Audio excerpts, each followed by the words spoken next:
com a nossa conferência de encerramento. Desde já agradecer imensamente a professora Letícia pela sua presença no nosso evento. E o título da conferência da professora Letícia é Identidade Profissional na Formação Docente.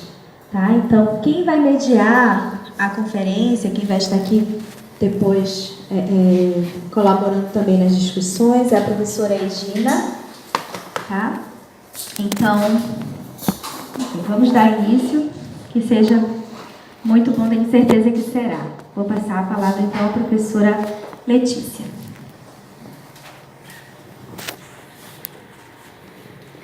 Bom, boa tarde a todos. Vocês conseguem me ouvir bem? Eu vou falar com o meu melhor português, que não é tão ruim assim.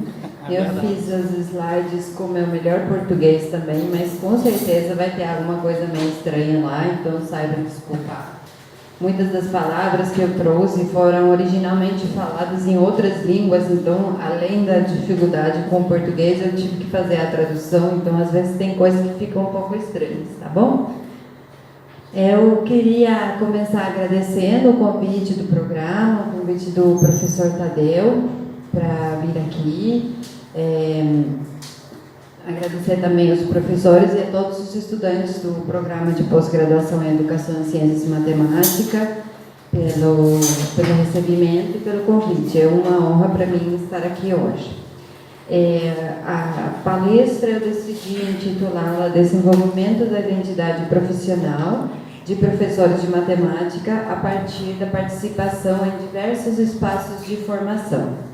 Depois eu coloquei ali umas oportunidades e desafios, porque a gente tem aquela costume de colocar títulos com 2 pontos e mais alguma coisa, mas não sei até que ponto eu consegui falar muito dessas oportunidades e desafios, mas sim vou tentar falar desse movimento de identidade de professores que participam de diversos espaços de formação. Então, como que eu organizei essa minha fala? Vou começar apresentando um pouco qual é a problemática na qual nós trabalhamos. Eu vou falar sempre em plural, porque grande parte dos resultados que eu trouxe para aqui foram desenvolvidos em parceria com o Dario Fiorentini, que além do meu professor já se tornou meu colega. Outro dia a gente sacava as contas, faz 10 anos que estamos trabalhando juntos, então minhas produções são também as produções deles. Então vamos começar falando sobre qual é o problema sobre o qual a gente está tentando fazer pesquisa. Depois eu vou trabalhar um pouquinho sobre qual é a conceitualização da identidade que temos desenvolvido nas nossas últimas pesquisas. Depois eu vou utilizar essa conceitualização para analisar o caso de 3 professores de matemática e vou fechar tecendo algumas conclusões e perspectivas a futuro. Esse é o meu plano para hoje. Então, vamos começar com a nossa problemática de pesquisa. Por onde é que nós começamos? Nós, o Dario, eu, muitos dos nossos colegas e muitos de vocês aqui, atuamos no que seria a formação de professores que ensinam matemática, né? Nós moramos nas universidades, nos institutos federais, né? E desde essas instituições, nós participamos tanto da formação inicial como da formação continuada de professores. Esse é o nosso papel. Agora, trabalhando nesses espaços de formação continuada ou inicial, nós gastamos muita energia, investimos grandes esforços para construir entornos dentro da formação inicial continuada, onde os professores ou futuros professores possam conhecer, possam experimentar e possam refletir sobre propostas pedagógicas, propostas de ensinar e aprender que sejam inovadoras, muitas delas desenvolvidas como resultado das pesquisas em educação matemática. Então, por exemplo, temos trabalhado com a ideia de uso de novas tecnologias, trabalhamos com a ideia de modelagem matemática, educação matemática crítica, escrita reflexiva, etc. Então, nós, desde a universidade, gastamos muito esforço para que nossos alunos, futuros professores ou professores em exercício tomem contato com essas práticas. Agora, qual é a nossa perguntas. O que acontece? Uma vez que esses futuros professores finalizem seu caminho na formação inicial, eles irão sair das universidades e irão se transformar em professores numa sala de aula na Argentina ou numa sala de aula aqui no Brasil. E nós continuamos nas universidades, sim? E continuamos nas universidades nos perguntando, e o que acontece com esses professores? Como é que a formação na qual eu investi um monte de esforço continua repercutindo nesses professores que agora estão em sala de aula? Conversei com muitos dos meus alunos e muitos deles falam, não, porque quando eu me tornar professor, eu vou fazer em sala de aula modelagem matemática, mas o que acontece efetivamente quando eles ensinam, né? Esses eram grandes interrogantes que a gente fica, né, desde a universidade pensando sobre isso. E nossas inquietações, se a busca por respostas para essas inquietações se torna ainda mais dificultosa, mais complexa, quando pensamos e assumimos, junto com vários autores, que o mundo da escola, o mundo da prática docente nas escolas na Argentina e nas escolas no Brasil é um mundo muito diferente do mundo das universidades. Sim? São mundos que estão organizados de maneiras diferentes, que perseguem objetivos diferentes e que estão sujeitos a condições e restrições que são diferenciadas. Então, nós não podemos supor, seria uma ingenuidade supor que aquilo que o professor aprendeu no espaço de formação será diretamente replicado, reproduzido na sala de aula. Isso, a gente não pode partir desse suposto, sim? Porque são mundos diferenciados. Então, aí é que emergem algumas das nossas inquietações. Por exemplo, como podemos analisar as vinculações entre diversos espaços de formação e a prática docente nas escolas? Se não se trata de um processo de reprodução direto, então como que trabalhamos com essa vinculação? Porque essa vinculação existe, né? Não vamos falar que não, mas como é que se dá essa vinculação? Quais ferramentas teóricas e quais ferramentas metodológicas podem nos ajudar para tratar de analisar essa vinculação entre o espaço de formação e o mundo da prática docente? Então,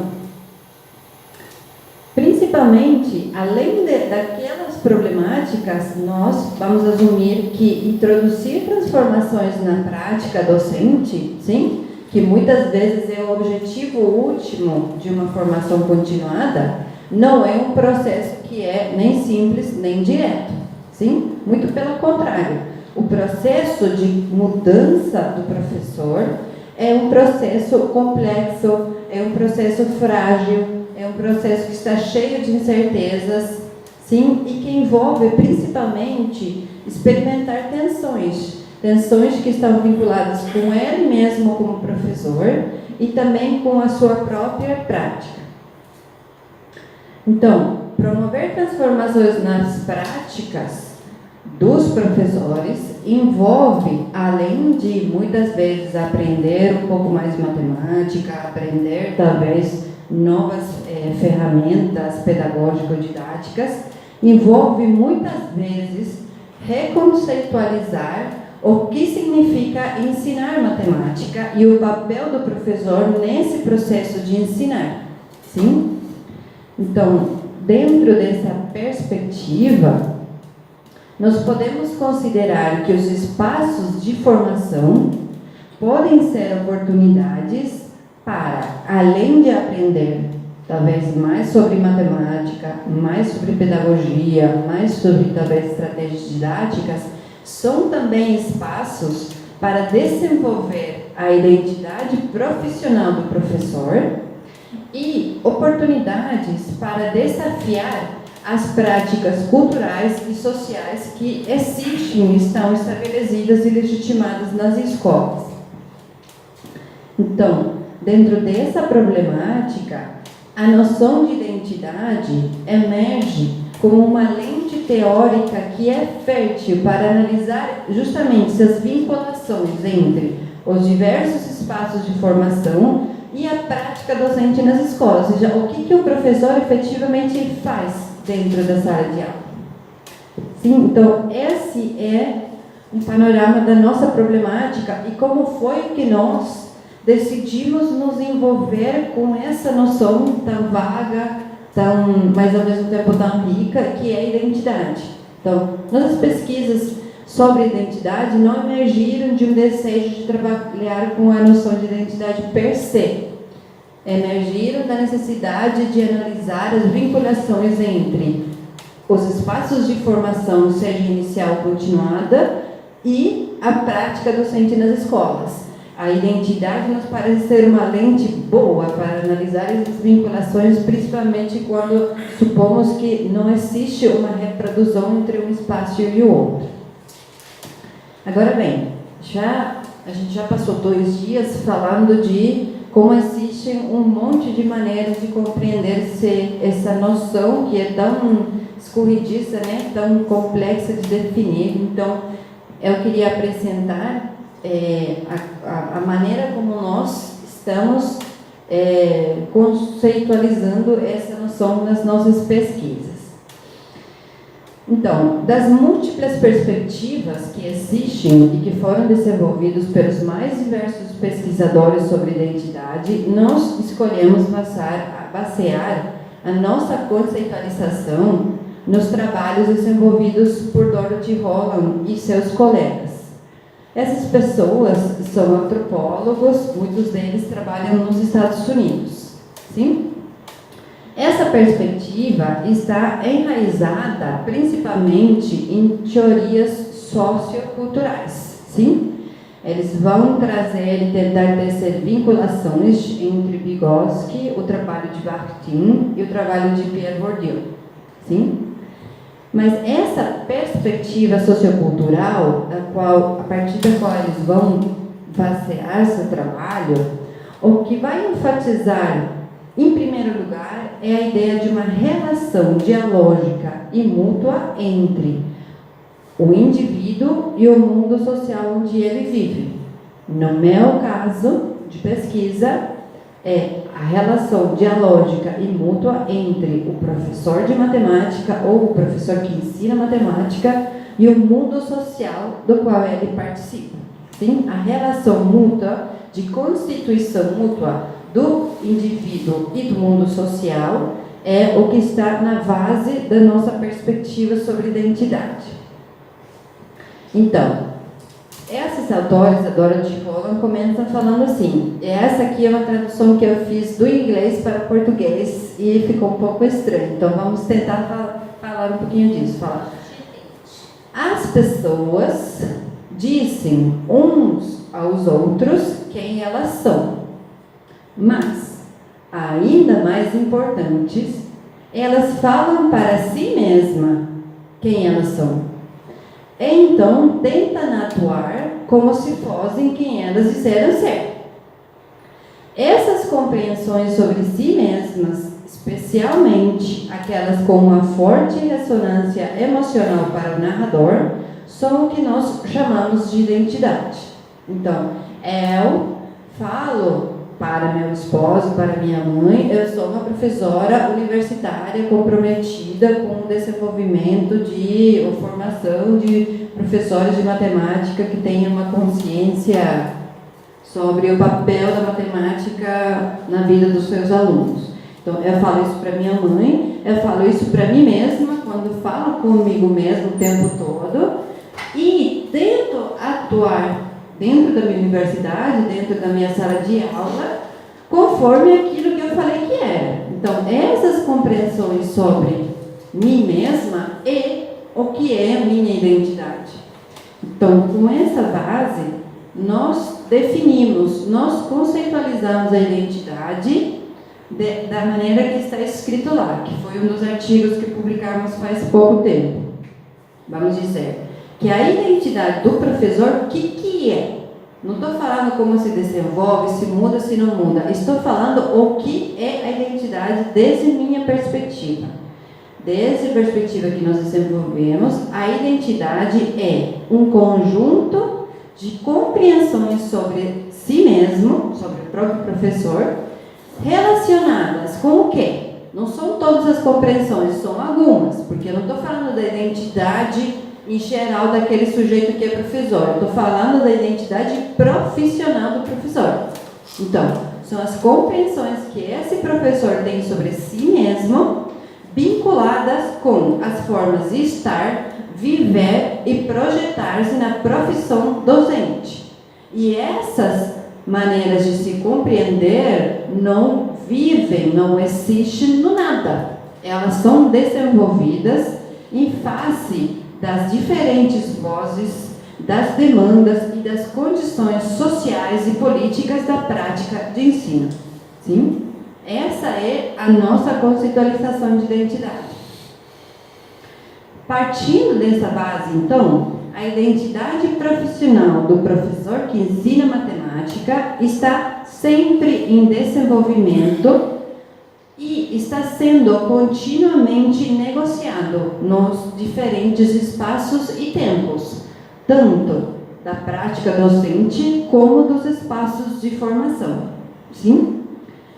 E nesse sentido, a identidade, por ser um conjunto de compreensões sobre mim mesmo, desenvolvidos diante das condições do meu médio, do lugar onde eu trabalho, envolve a reconstrução de sentidos a partir de múltiplos discursos, que muitas vezes são conflitivos e que podem provir de diferentes lugares, como os espaços de formação, como podem ser a escola, os estudantes, os diretores, os colegas, não é diretores, é dirigentes escolares, não é? É assim que se diz? Diretor... As duas, tá? Eu sempre faço se é.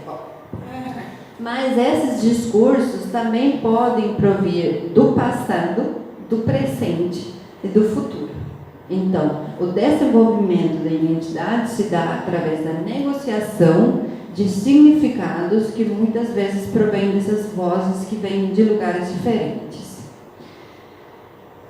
Então, os autores nos quais a gente baseia a conceitualização de identidade vão compreender essa noção como uma noção que articula fortemente o mundo íntimo e pessoal do professor, né, com o seu mundo cultural. Portanto, nós consideramos que a identidade profissional do professor é desenvolvida dialogicamente justamente nessa interface entre o terreno íntimo do professor e as vozes, os discursos e as práticas aos quais ele está exposto no presente. Então, esse mundo social, muitas vezes do professor, está vinculado com os discursos que muitas vezes estão encapsulados nas demandas provenientes das políticas educativas, dos próprios estudantes, dos colegas, dos dirigentes escolares, como também dos espaços de formação. E o terreno íntimo, o mundo pessoal do professor, está composto por práticas que ele foi incorporando ao longo da sua história e que o motivam a participar da vida social do ensino. Então, esse mundo pessoal está associado com os conhecimentos, com os sonhos, com as crenças vinculadas ao ensino da matemática e também com as histórias de ensinar e aprender matemática nas quais ele esteve previamente envolvido. Então, é o sujeito que vem com todo o seu passado.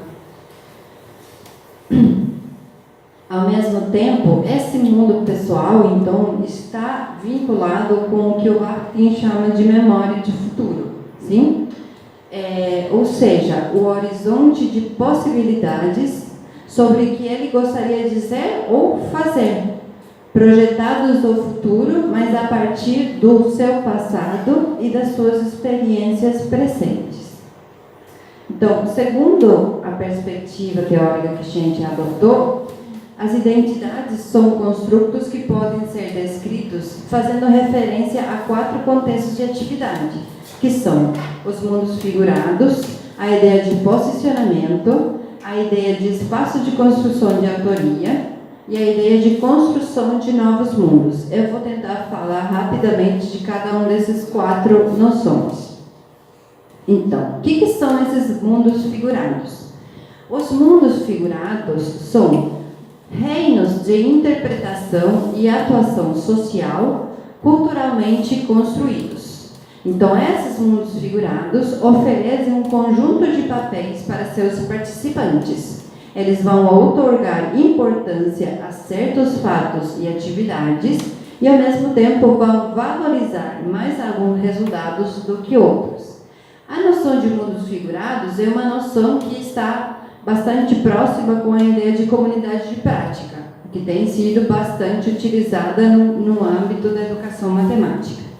Então, pensando nos mundos figurados, nós podemos pensar que as escolas onde os professores trabalham são mundos figurados, no sentido de que participar de uma escola como docente envolve aprender qual é o sentido de certos atos dentro da escola, aprender quais são os comportamentos que ali são considerados corretos, quais são os valores que sustentam os membros, envolve desenvolver certas identificações com esse mundo figurado.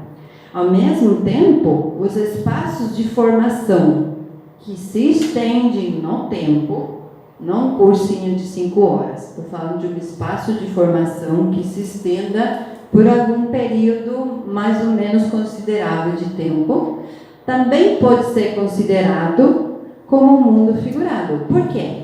Porque ali também temos um conjunto de participantes que ocupam posições diferentes, sim? Temos um formador, temos professores, temos orientadores, sim?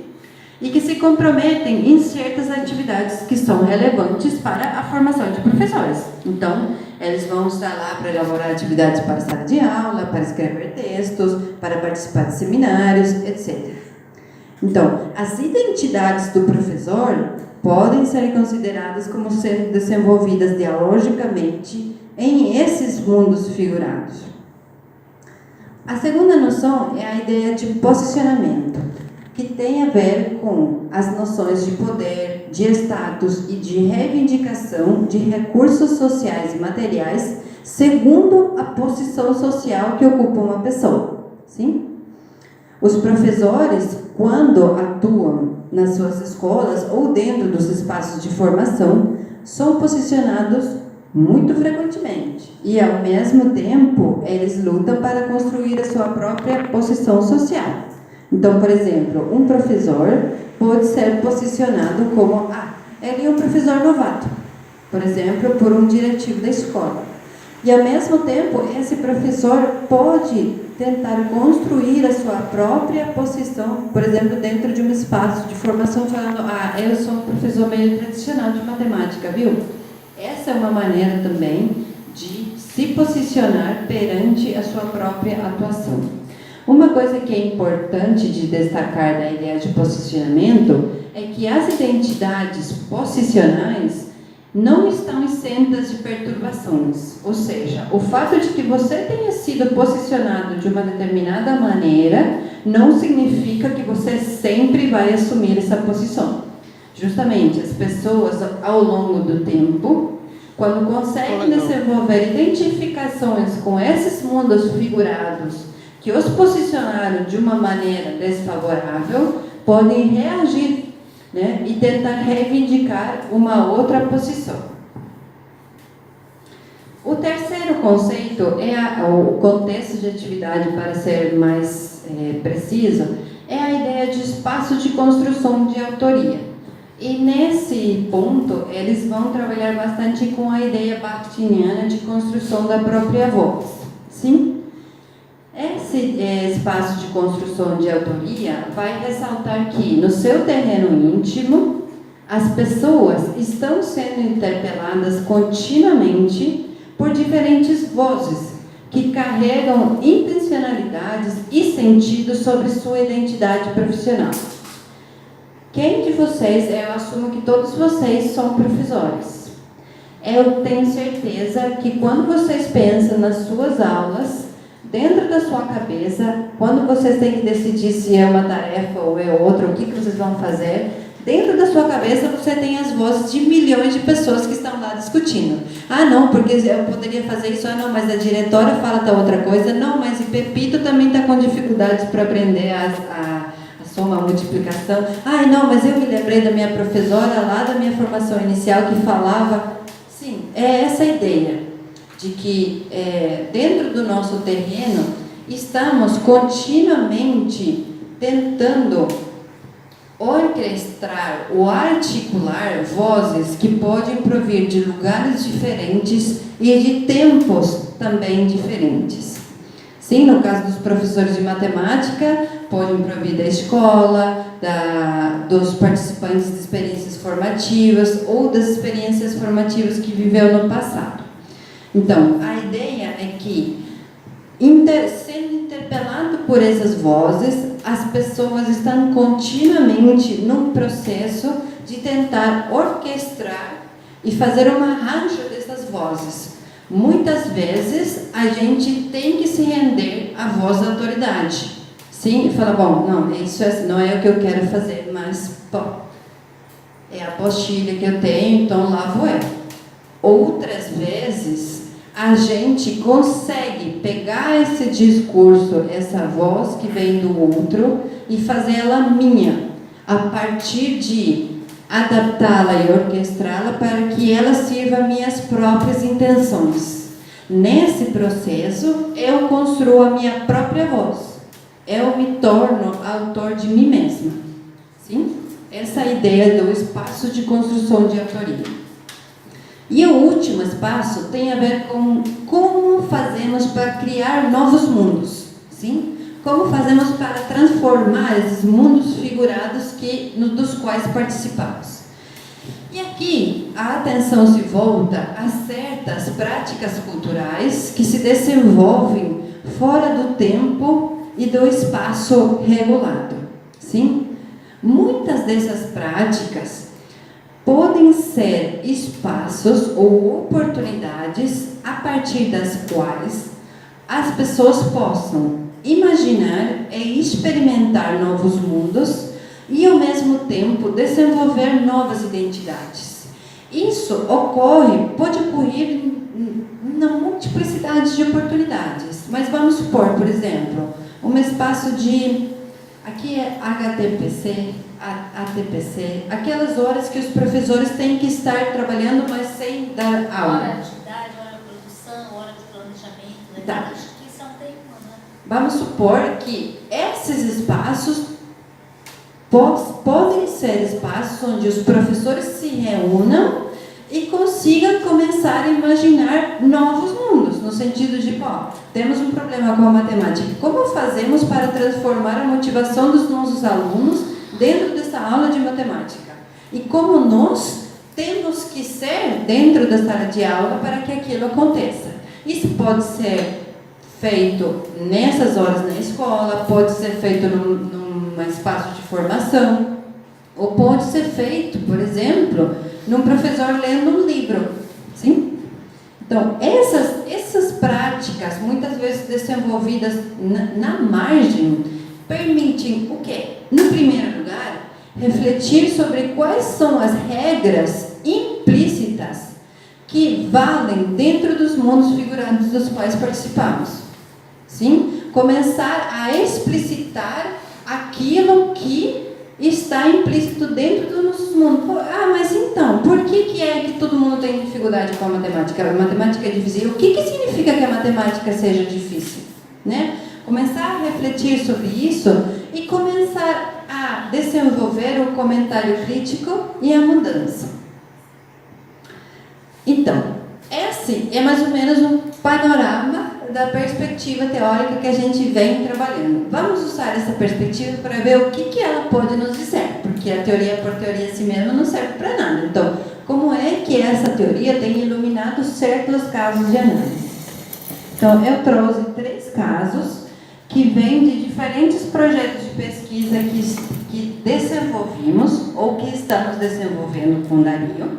Vocês vão ver que alguns estão já acabados, foram publicados, já está tudo pronto, e outros não. Eu achei importante também trazer casos que ainda não estão completamente finalizados, porque a pesquisa é assim, né?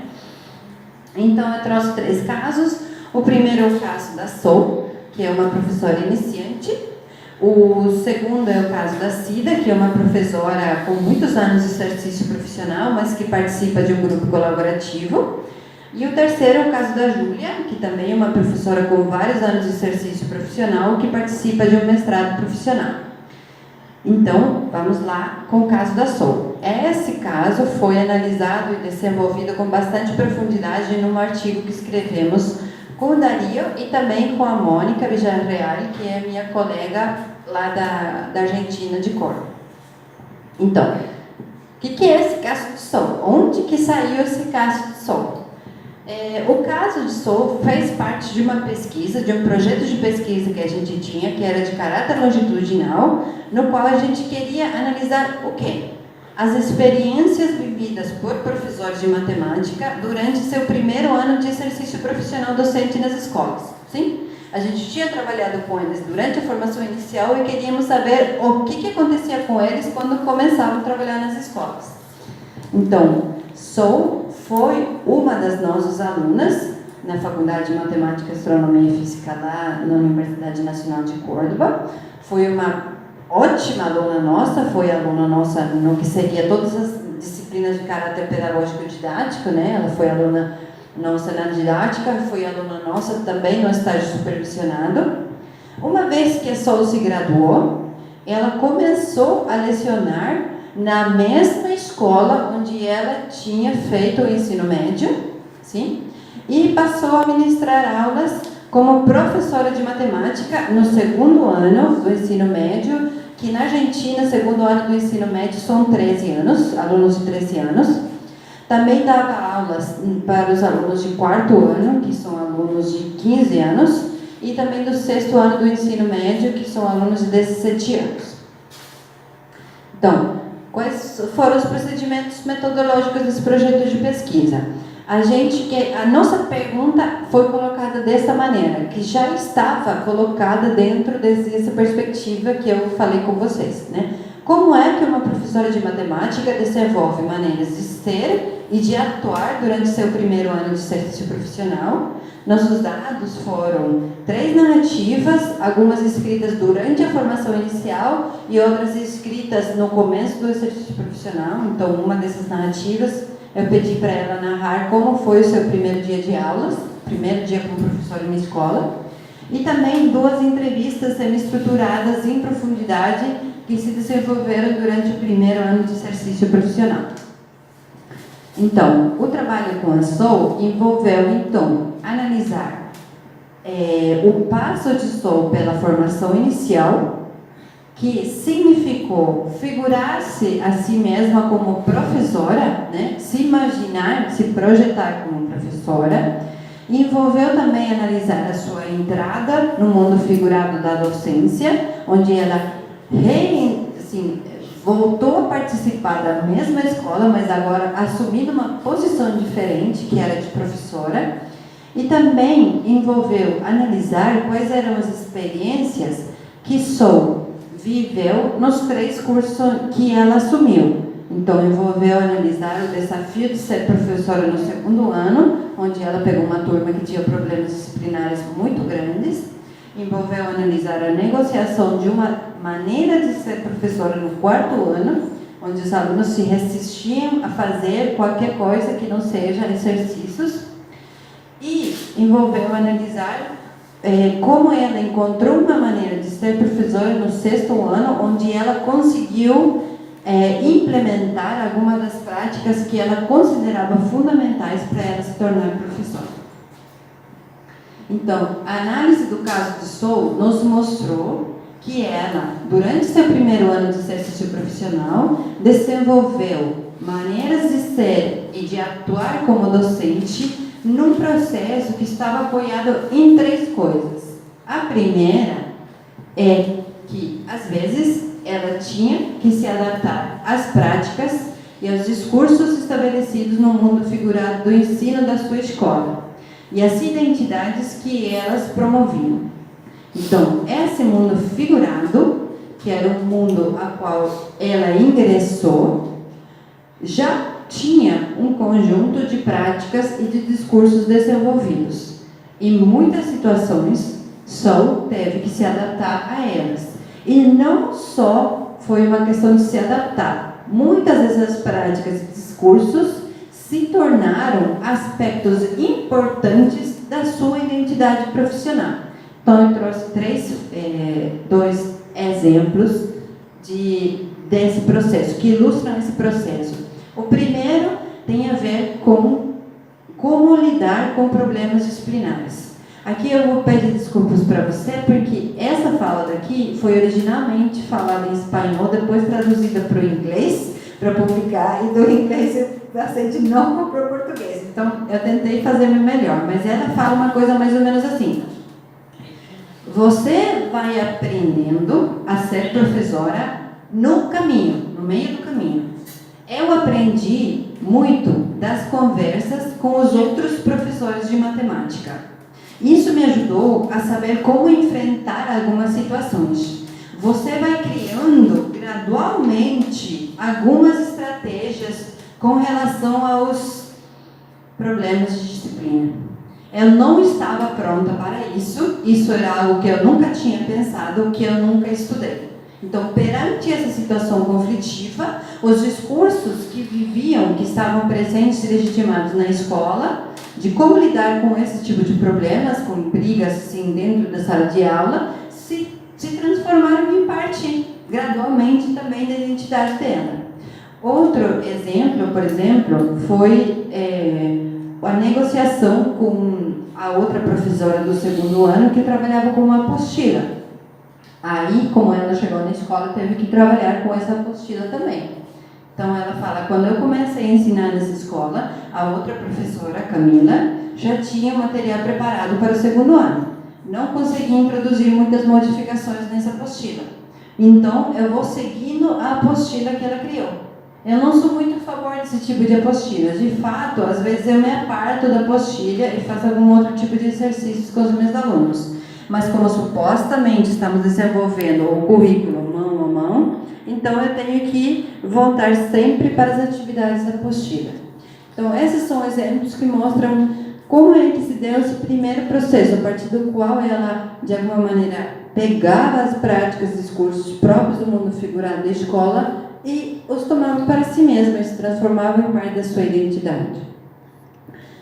Mas um outro processo que continuava sempre, numa maneira quase muito sutil, mas constante ao longo do ano, era ver como é que a Sol procurava continuamente e encontrava brechas para começar a negociar ações dentro desse mundo figurado do ensino da sua escola e, portanto, para tentar negociar novas maneiras de ser professora. Então, eu trouxe aqui, por exemplo, uma fala que ela teve com a professora Camila no final do ano. Eu falei para ela que poderíamos compartilhar as tarefas que criássemos juntas. Se isso não for possível, então cada uma deveria seguir seu próprio caminho. No final do ano, ela falou, bom, tudo bem, mas com a apostila já não continuou mais.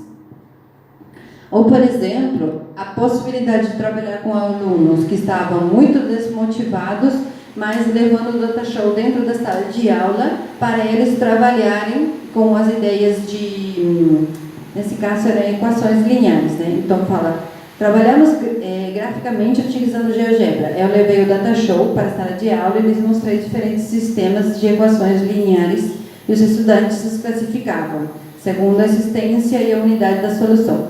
Foi muito bom porque todo mundo queria participar e responder, coisa que não sempre acontecia. E essa última citação é um episódio que aconteceu. Os computadores do laboratório da escola estavam sofrendo muitos danos. Então, os dirigentes escolares estabeleceram um sistema onde o professor que queria utilizar o laboratório, levava sua turma, mas tinha que preencher uma planilha onde ela colocava o nome e o sobrenome de cada um dos alunos que estava sentado em cada computador. Então, caso tivesse algum dano no computador, as pessoas poderiam saber quem foi que quebrou o computador. Aí a Sol chegou no laboratório e ela reagiu da seguinte maneira: falou, os dirigentes escolares implementaram um sistema novo, porque os estudantes da escola estavam quebrando muitos computadores. Então, você tem que preencher uma ficha com os nomes dos estudantes que estão usando cada computador. Eu fiquei muito brava com isso. Não, eu não vou ser um policial no laboratório de computação. Quando eu fui no laboratório, eu escrevi na ficha que todos éramos responsáveis. Falei com os meus alunos e lhes disse que eu não concordava com a ideia de ter que prender a ficha. Pedi a sua opinião. Eles me responderam que todos eram responsáveis e que ninguém iria quebrar os computadores. Então, é importante ver como, muitas vezes, a utilização dos recursos que estão legitimados dentro da própria escola podem servir tanto para posicionar num lugar bastante desfavorável aos professores novatos, como podem ser revertidos e utilizados de uma maneira inovadora por eles mesmos para reivindicar outras posições.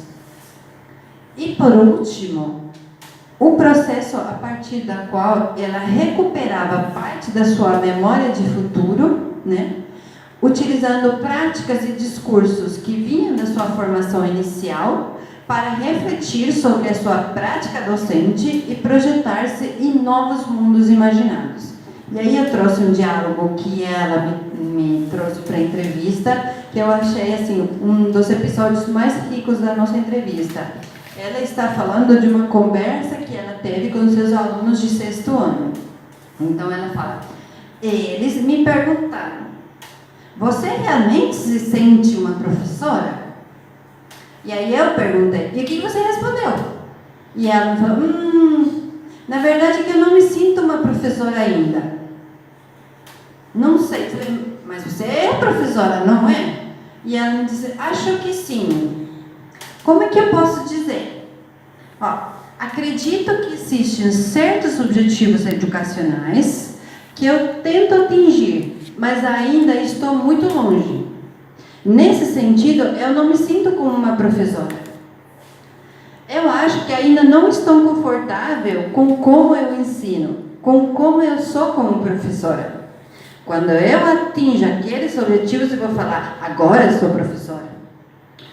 Meus objetivos educacionais se baseiam nas minhas experiências na disciplina didática e no estágio. Pensando nisso, eu analiso minha vida cotidiana como professora.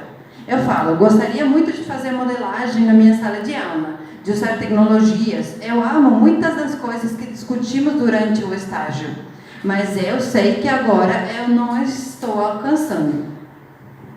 Então, de alguma maneira, Sol parecia estar envolvida num processo onde ela tentava desenvolver uma identidade que estivesse o mais próxima possível da sua memória de futuro. E nesse ponto, os discursos provenientes da formação inicial tinham um papel fundamental.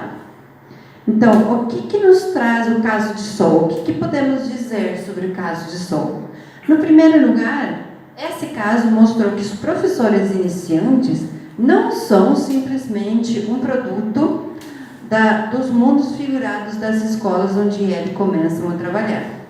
De fato, o caso de Sol mostrou como esses mundos figurados do ensino nas escolas não são estáticos nem acabados.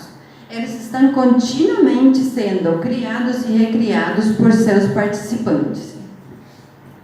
Embora algumas vezes os professores iniciantes tenham que se render às identidades promovidas por esses mundos figurados, eles também podem desenvolver a sua agência e procurar criar brechas para introduzir transformações nas escolas. E nessa empreitada, eles utilizam os discursos e as práticas provenientes da formação inicial para negociar com outros atores dentro da escola. Ao mesmo tempo,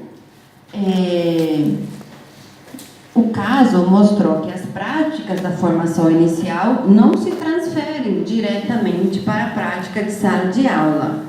Contudo, muitas dessas experiências vividas durante a formação inicial ajudam os professores a desenvolver a sua memória de futuro. E são essas práticas incorporadas na ideia de memória de futuro as que os ajudam a negociar e a tentar se autoriar durante esse processo de iniciação à docência.